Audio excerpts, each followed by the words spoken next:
Hello everyone and welcome back to another video on the channel. Today we're going to be talking about Civil War, directed by Garland, starring Kirsten Dunst, Wagner, Moura, Cailee, Spaeny, and of course Stephen McKinley, Henderson. And this is a film that I think everybody was very much anticipating whether or not this movie was going to be amazing or absolutely terrible. Of course, this movie is about a hypothetical civil war taking place in the near future in the United States, and it's about a photojournalist or a group of photojournalists that are going in to the Capitol, to the front lines of the war, to try to interview the president as the Western forces are closing in on the Capitol. And this movie is really fascinating in a lot of ways, mainly in the way that it kind of avoids being political, even if it is a movie called Civil War, and it has a lot that's on its mind, but also a lot that's not. And I think the way that Garland decides to portray this movie is easily the most interesting part about this film, and so I will be talking about spoilers for this movie. So if you haven't seen Civil War, which I'm sure if you're watching reviews for this movie, you either want to know why California and Texas are aligned in this film, or you already watched the movie and you're dying to talk about it with somebody. So we're going to talk about the spoilers in this review. So like I said, if you haven't seen it, go check it out, come back, and let's get into it. So I think a lot of people are going to be clicking onto this review for one specific reason. That is to find some sort of explanation as to why this war has started, in the concept of this movie being a civil war in the near future in the United States. This movie doesn't take any political stance in one way or another. It basically just presents us as political violence has struck in this country for one reason or another. You never find out what that reason is. You get little breadcrumbs here and there about how Nick Offerman's president is on his third term, which obviously is not a great thing. You have him apparently disbanding the FBI at some point and changing some laws to allow the bombings of US citizens, and some sort of offensive against the Western forces that are, teaming up between California and Texas, which again, you get no exact, reference as to why those two states, who are vastly different politically, in our actual United States. And I think all of this is to say that this is entirely and completely fictional. And this is something that Garland does really well in all of his films. He takes a core concept, an idea that sounds appealing, that people are like, that sounds just interesting enough to be a draw to get people to watch his movies, because of course, Ex Machina has that intrigue with the AI and everything that it has to say about artificial intelligence and what it means for the human condition. And then you have Annihilation, which, you can probably watch my review on it, but I think that movie has a lot to say about self-destructive behaviors, and it's kind of a metaphor for cancer in a lot of ways as well, and that has a lot on its mind. And even Men, to a certain extent, has a lot on its mind, even if it is extremely muddled in how it explores its story. Quite frankly, I don't remember too much of that film, but this movie has that core concept, but I don't think it has as much to say as some of his previous films, which I'll get into a little bit later on in this review. But I think in terms of why this movie is set in the way that it's set, I do think it is a little gimmicky, and I think some people are immediately going to be turned off by that idea. And my expectations were tempered for this movie because of the South by Southwest reviews when this movie was premiered at that festival, and people were saying that this movie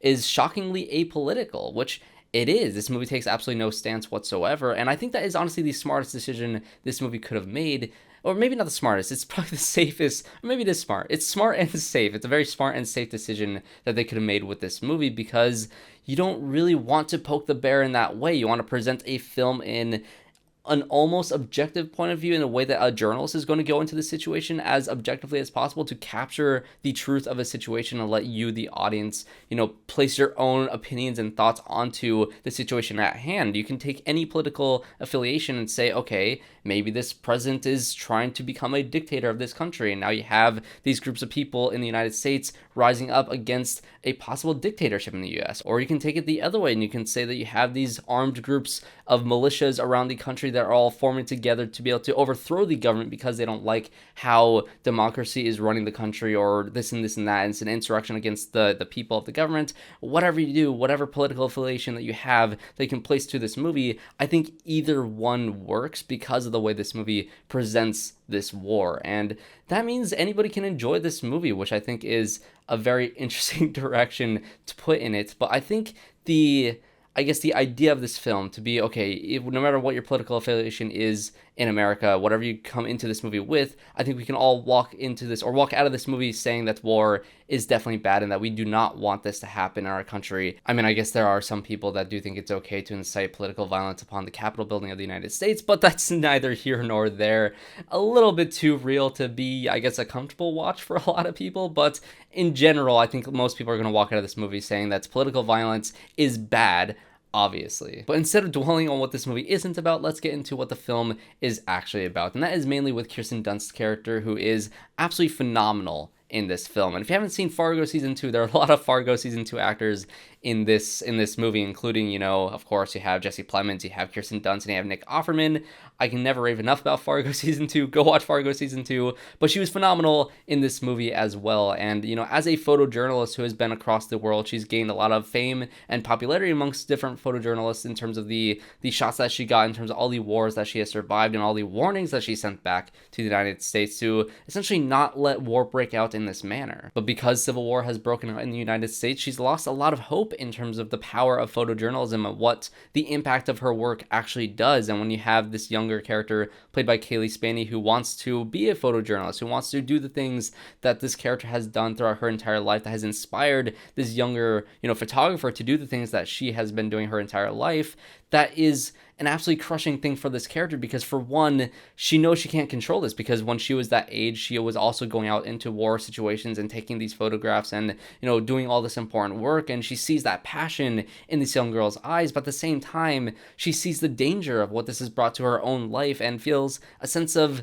protection against this character. And this completely contrasts against Wagner Moura's character, who is, not to say that he's necessarily a wild card, but he's definitely like a daredevil type personality, where he sees the war, the battle breaking out in the middle of the night when they're at this one rest point on the road trip, and he wants to go there. If the war is still going on, if the fighting is still going on in the morning, he wants to go down there and see what's going on and take those photos, and he's trying to push them to go into these situations. But then when he gets into certain situations that are absolutely horrific, where, people that he's close to end up dying in this film, along with Stephen McKinley Henderson in particular, this character who is a more seasoned written journalist, and he ends up being killed in the crossfire when you get to the whole Jesse Plemons thing, which I'll get into him in a second here. But when this character dies, you can see the facade of this character, who kind of puts a very confident front in terms of his personality, where it's like, okay, we're going to go into this war zone, we're going to get these photos, and we're going to push Cailee Spaeny character to learn about all these different things. He's the one who kind of, convinced everybody to let her on this journey with them. But then when he goes through these horrific things, you can see that, outer shell of confidence absolutely break down. I thought he was also phenomenal in this film. Of course, Stephen McKinley Henderson is great in this movie. He always pops up in little roles like this, whether it's Lady Bird or Dune or now Civil War, where he pops up, and I'm always very happy to see him in any given movie. And so when he does have his death scene in this film, it is absolutely crushing. One of the most telling parts of character in terms of this movie was when Kirsten Dunst takes a picture of him as he's dying inside of the car, and she decides to delete the photo. I thought that was a great moment in this film to really showcase how broken this character is, and how that photo of this other dead journalist, I don't know if that pain that she feels with that photo is going to be worth actually releasing that into the world, if that's doing more bad than it is doing good. And it's an absolutely heartbreaking scene within this movie, and that's also building off of the intensity that this movie has, with specifically the scene with Jesse Plemons, who, again, I cannot praise this guy enough. I think a lot of people saw him for the first time in Breaking Bad or Friday Night Lights, but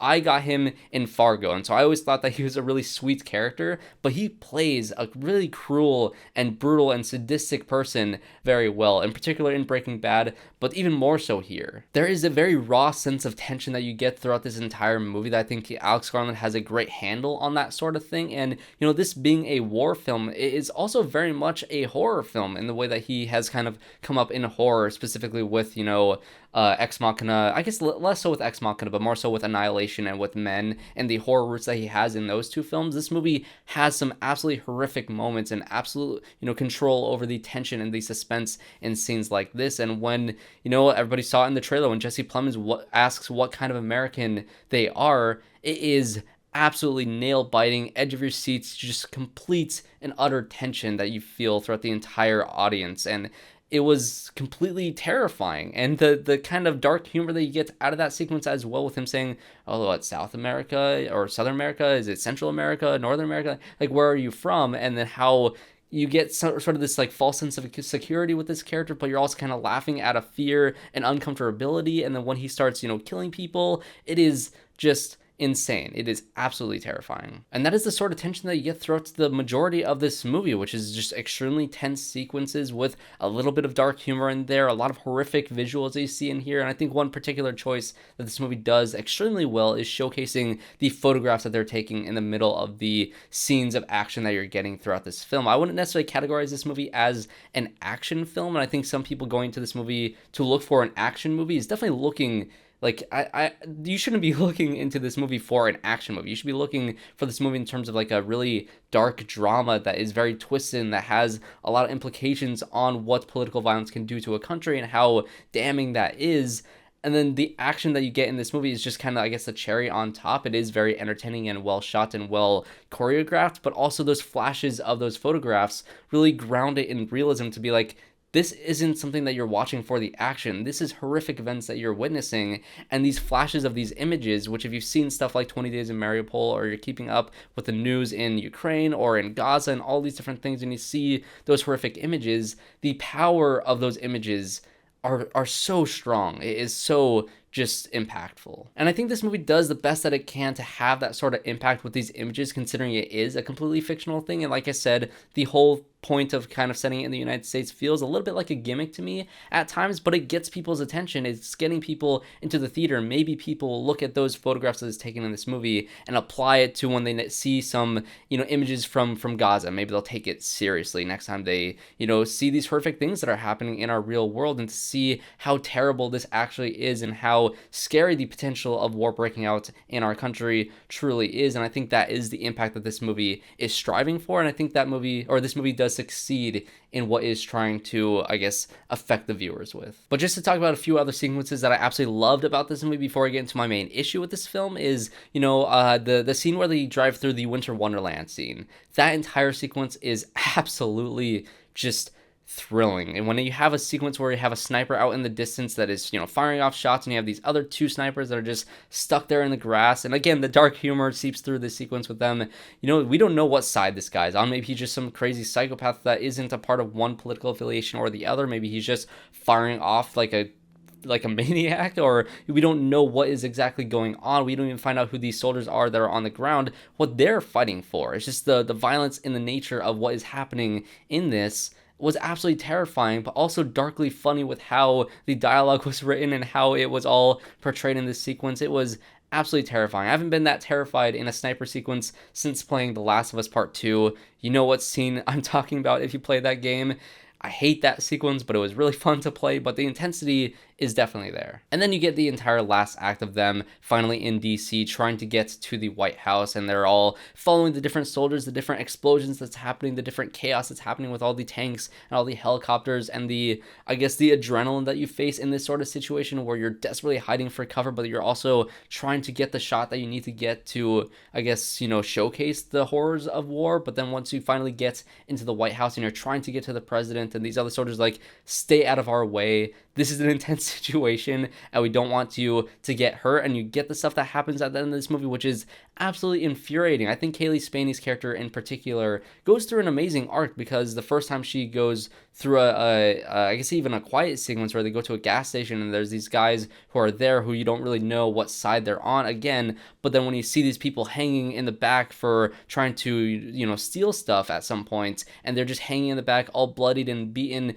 to a pulp, and then there's this intensity that they have to try to get a shot of these characters, and it completely breaks Cailee Spaany's character, asking herself why she didn't say set them free, don't shoot them. Why didn't she fight back for these characters? But the role of a journalist isn't to, I guess, affect these things, but it's just to capture, to let other people put their own ideas and opinions upon what they captured in their photos. And so this character, as she slowly learns as she goes with these, horrific situations, is becoming more and more gutsy with the shots that she's trying to get. And when they're in the White House and they're in this hallway and she goes to get an incredible shot, you have Kirsten Dunst's character jump in front of her and takes a bullet for her in an absolutely tragic scene towards the end of the movie, which I thought was a beautiful, end for these characters' arcs, but also incredibly frustrating to be that didn't need to happen.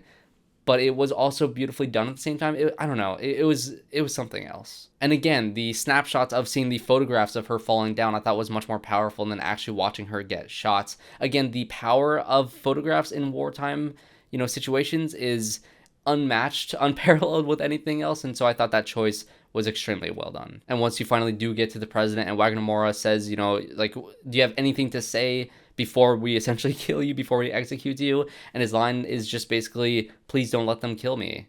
And, he said, okay, that'll do. And the soldiers wipe him out. And then the movie ends at that point, and you get to see the credits start with the image of the soldiers kind of smiling with a thumbs up around the body of the dead president as the credits go on. That is pretty dark, pretty messed up. And again, you can put your own mind into what you want to say is whether it's a good thing or a bad thing as to why these soldiers did what they did and how you got into this situation. But either way, it is a powerful image to end this movie off of, and it was something else. This movie just really does take you on a journey. But all that being said, let's get into my biggest issue I have with this movie, which I guess it's an unintentional or unfortunate consequence of this movie being apolitical. And again, I think it was the safest and smartest choice to keep this movie apolitical, but at the same time, I think you lose the impact of what I think photojournalism is truly about, especially when you watch a documentary like 20 Days of Mariupol, or you're keeping up the news of everything that's happening in Gaza, is these photos, these videos that you get out of these wartime situations are telling the truth of the war that you are photographing, essentially. And to keep the political reasonings behind, this entire war out of this movie, you don't really get to find out the truth. And so these characters are not necessarily seeking the truth of the war. They're not seeking, oh, this is a terrible situation that we're watching, or this is a good situation that we're watching. We're capturing the truth of the situation, because you never know the truth of the situation. And so in that way, I think that the themes of this movie and the impact of this movie and the purpose of these characters going on this journey feels like it's kept at an arm's length, where I feel like I can't truly get behind the motivations behind these characters, because it seems like they're no better than, like, I'll make the Nope analogy, where they're trying to get the Oprah shot. They're trying to get the shot that will give them fame, maybe. They're trying to get the shot that is the last remaining story to be told in this war. But that being said, we're not told what that story is. We don't know what the truth is behind the situation. And even getting those photographs, there is no truth behind the passion behind these characters, because we never know what these characters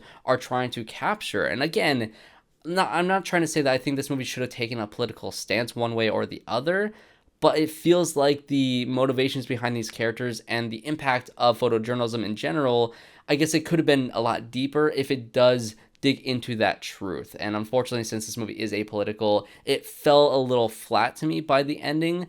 But again, this movie is incredibly tense. It is extremely well made. The performances are wonderful. I just think it could have been a little bit more impactful in terms of what this movie is trying to say, if it did try to get a little bit deeper than just the surface level of war is bad. But that is going to be my review for Civil War. I'm very curious to hear your thoughts on this movie, and I think that people are expecting this movie to be incredibly divisive amongst people, but honestly, I think this is one of the least divisive movies in Alex Garland's career. I think it is on par in terms of divisiveness that Ex Machina is on, which is not really divisive at all, but I could be wrong at this point. I know Ex Machina, or not Ex Machina, I know Annihilation is very divisive for whatever reason. I absolutely love that movie, but specifically with Men, I think Men has been a very divisive movie amongst, film fans and, Alex Garland lovers and whatever you may be. So I'm very curious to hear your thoughts on Civil War. Do you like it as much as I did? Do you have some of the same problems that I had with this film, or did you absolutely love it unapologetically? I'm very curious to hear your thoughts on this film in the comment section down below. But that'll be it from me. I, of course, have other reviews out here on the channel, including Sting, which also came out this weekend, which was a very interesting and fun horror movie you can watch in theaters right now. I might talk about Sasquatch Sunset. I believe that releases next week. I saw that earlier today along with Civil War. I did a double feature for them, which was an interesting double feature, so keep an eye out on the channel for a review on that film as well, along with any other reviews that I do later on in the future of this channel. So definitely subscribe to the channel to see more reviews just like this one. Leave a like, comment down below, like I said, and I hope to see you all in my next one.